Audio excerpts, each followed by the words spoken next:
Halo, Anda sedang menyaksikan Investigasi Asik.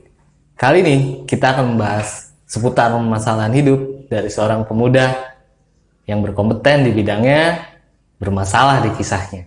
Please welcome Hadian Hadjawikarta. Wih, Bentar, saya ambil. mantap. Oke, Had. Oke, Apa kabar? baik bang, baik. Alhamdulillah. Baik, ya. Sehat? Alhamdulillah. Masih bisa berdiri? Bisa. Duduk yang Duduk yang perut saya ini. Iya. Gimana nih? Oke, Ad.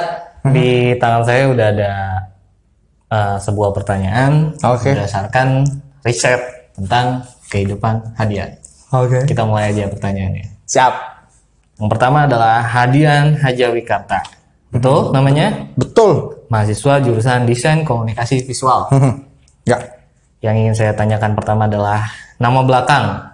Ini Hadjawikarta. Ya. Nama belakang ini memiliki reputasi di daerah ini. Pertanyaannya adalah seberapa besar berpengaruhnya nama itu? Tidak berpengaruh bang. Tidak ya. Iya, tidak ada.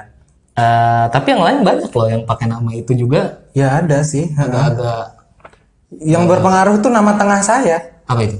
Muhtar. Muhtar. Oh iya. Oke, next. Iya.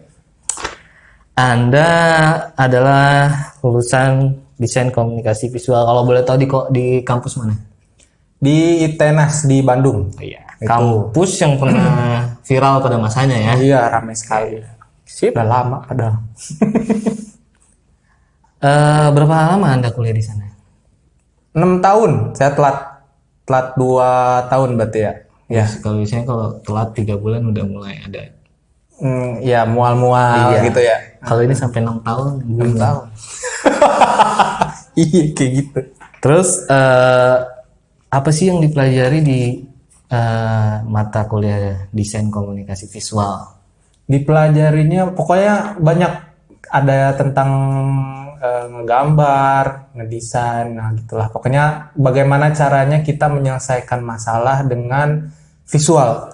Oke, baik. Jawaban yang standar. Iya. Terima kasih.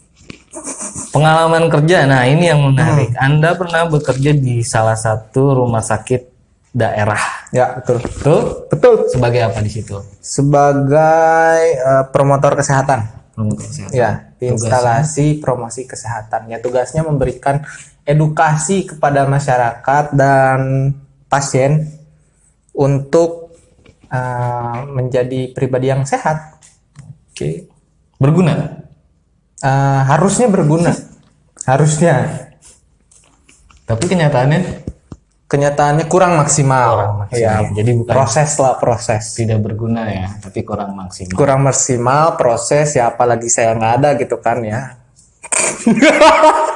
Ya, ada catatan menarik waktu Anda bekerja di salah satu rumah sakit daerah itu, Anda sebenarnya mempunyai kesempatan untuk menjadi seorang PNS. Tetapi Anda keluar dan melewatkannya begitu saja. Itu kenapa seperti itu? Iya, karena saya tidak ingin menjadi seorang pegawai negeri sipil sebenarnya gitu. Dan faktanya juga kalau kita jadi pegawai Negeri honorer.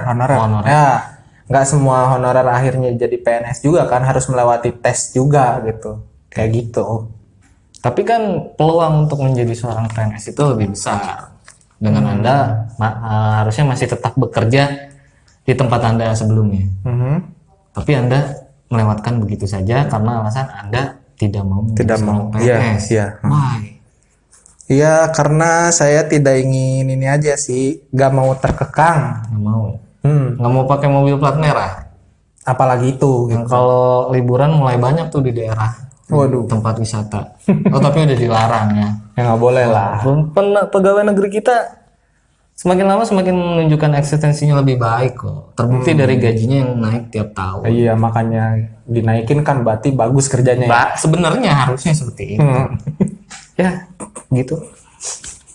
Nah, bekerja di rumah sakit, Anda melewatkan kesempatan untuk menjadi seorang PNS?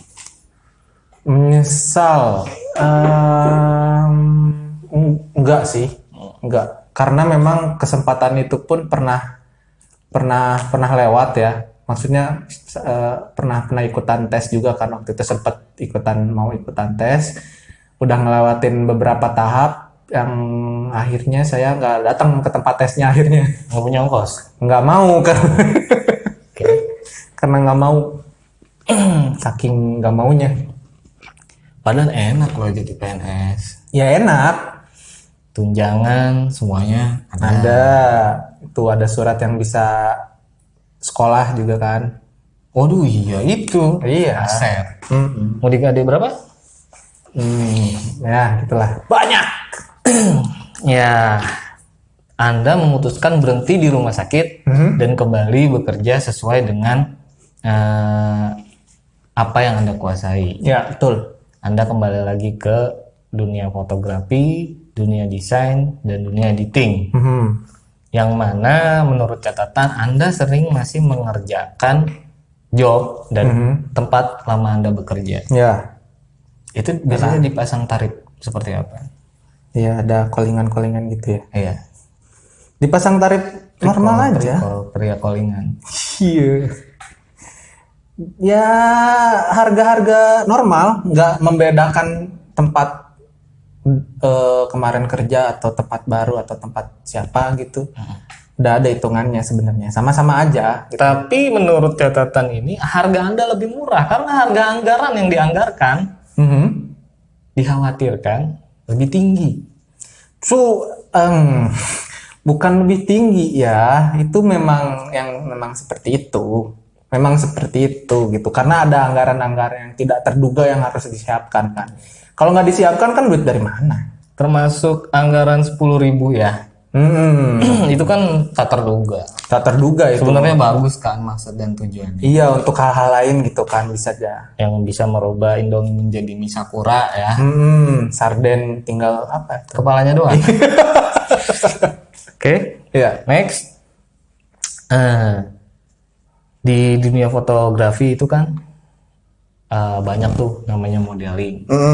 Itu nggak ada model-model yang bisa Anda geser dulu Buat jadi Anda gitu diganti. enggak, saya kan udah suami punya suami, punya istri, maksudnya nggak bisa digeser. Diketahui kan Anda sekarang menyandang predikat jomblo, nggak ada yang bisa buat dibawa gitu. Apa ya, dari awal mula saya berjalan di dunia fotografi tidak ada rasa keinginan, nggak tahu kenapa buat deket sama model banyak gitu kan, tapi nggak sampai kayak gue pengen pacaran sama si ini nih gitu. Malah enggak aja gitu, malah nggak mau, padahal ada yang deket banget sampai wah enak lah, asik diajak ngobrol, tapi karena dia model saya asalnya pernah saya foto ini, saya kayak nggak deh gitu. Berarti Anda salah satu orang yang profesional. Ya harus seperti itu, Harus ya. tuntutan pekerjaan mah harus selalu profesional. Oke. Hal yang menarik ketika Anda berkecimpung, menyedot itu. Hal yang menarik ketika Anda berkecimpung di dunia fotografi itu apa? Hal yang menariknya adalah sejauh mata memandang. Kan saya terjun di dunia fotografi itu udah dari tahun 2010 ya, berarti udah 10 tahunan lah sampai sekarang. Nah itu tuh perjalanan panjang itu. Sombong. Tapi gitu-gitu aja ya. Sombong dulu aja.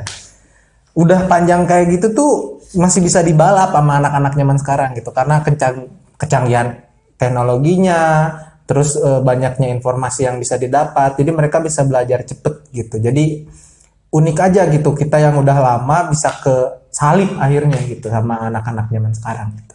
Berarti lanjut. Iya boleh.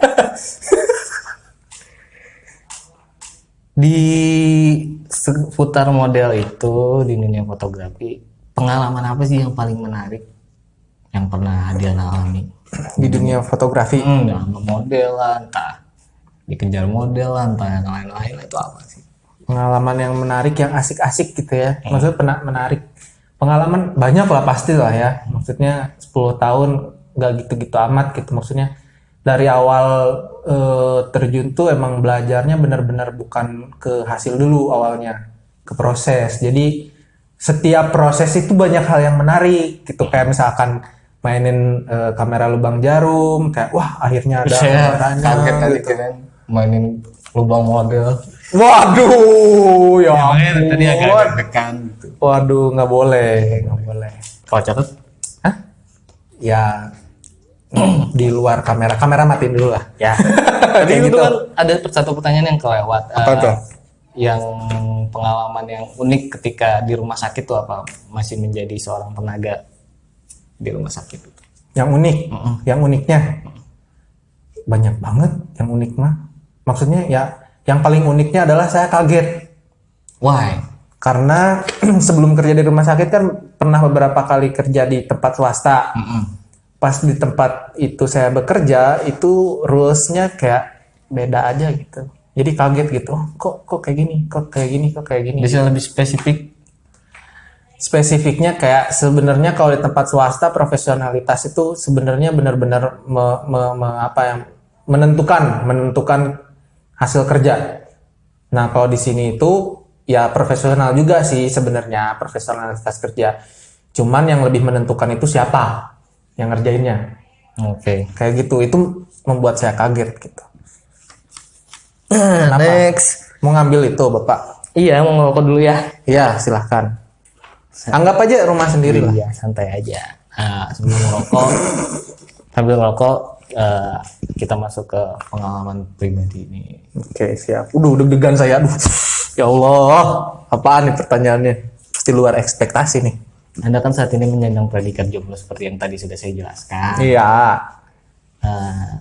Katanya Anda dulu pernah mengalami kejadian yang sangat bucin. Bucin. Anda menunggu berjam-jam di sebuah tempat makan. Coba bisa diceritakan secara detail kronologisnya. Jadi tuh kayak gini. Jadi dulu tuh sebenarnya bukan bucin. Itu tuh bukan bucin. Kalau bucin kan kayak kita karena kita sayang gitu ya, terus atau karena kita takut gitu. Cuman dulu tuh mungkin karena hubungannya toksik ya, bisa dibilang toksik lah. Toxicity? Apaan toxicity? Enggak udah. Ya. Toksik jadinya gue ada ambisi yang toksik juga gitu, ambisi kayak sejauh mana gue bisa menahan rasa sesal di dasar hati. Ya itu ya gitu, nahan rasa sakit, nahan rasa sedih dan yang lain-lain gitu. Jadi waktu itu tuh gue nungguin dia tuh di KFC dari jam 12 sampai jam 7 malam, Bang. Gitu. Lama Pesen kan makan tuh. tapi pesen makan. Pesen lah, Nggak malu cuma- gila makan diem di situ. Kirain numpang wifi doang. Enggak, masih kebeli kuota. Next. Oke. Lanjut maksudnya. Oh, yang barusan. Iya. Ya. Ya, jadi gue tuh nungguin dia jalan sebenarnya. Jalan sama mantannya. Keren kan? Bilangnya cuma nganter, ya udah, karena hubungan ini sudah toksik, jadi gue menghindari yang namanya baku hantam. Anjir, baku hantam enggak lah, gue nggak sekeras itu. Yang namanya percekcokan tuh gue hindari gitu. Gue tahu ini kalau dimasalahin bakal cekcok, gue capek gitu. Ya udah, gue tungguin aja. Ya udah, gue tungguin di sini dari zuhur tuh. Ya bentar, mau ini dulu. Ya, ini nganterin beli sepatu. Ya, ini nganterin dulu nonton. Udah lama nggak nonton. Wow. Bacot. Karena gue menghindari permasalahan, ya udah gue tungguin gitu. Gue nge-challenge diri gue sejauh mana gue bisa menahan. Akhirnya tertahan. Tahan. Nggak marah gue. Dan akhirnya Anda jomblo sampai sekarang. Ya, mantap. Tapi itu bukan sebuah trauma kan?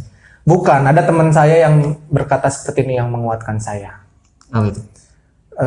Ketika biar asik ya. Ketika lo maksimal sama orang yang salah, apalagi sama orang yang benar. Bagus. Gitu. Standar sih. Apa? Oke. Untung temen gue yang bilang. Nah, dari 3 hal yang tadi kita bahas, kita langsung tarik aja kesimpulannya. Oke. Menurut tadi ya, 1, masalah embel-embel nama. Penting gak sih nama itu? Nama pemberian dari keluarga itu dipertahankan sesuai dengan sejarah yang pernah ada. Penting atau tidak? Penting. Supaya kita tetap menghargai masa lalu. Oke. 2, menentukan pilihan keluar dari zona nyaman adalah sebuah sikap yang berani. Ya. Tapi perlu dengan pemikiran matang. Pertanyaannya adalah, pernah atau tidak pernah menyesal dan ingin kembali lagi seperti kegiatan sebelumnya? Tidak. Alasannya? Life must go on. Life must go on. Iya, tapi kita bisa belajar kan. Makanya kita harus menghargai masa lalu itu untuk memperbaiki masa depan. Oke, terima kasih.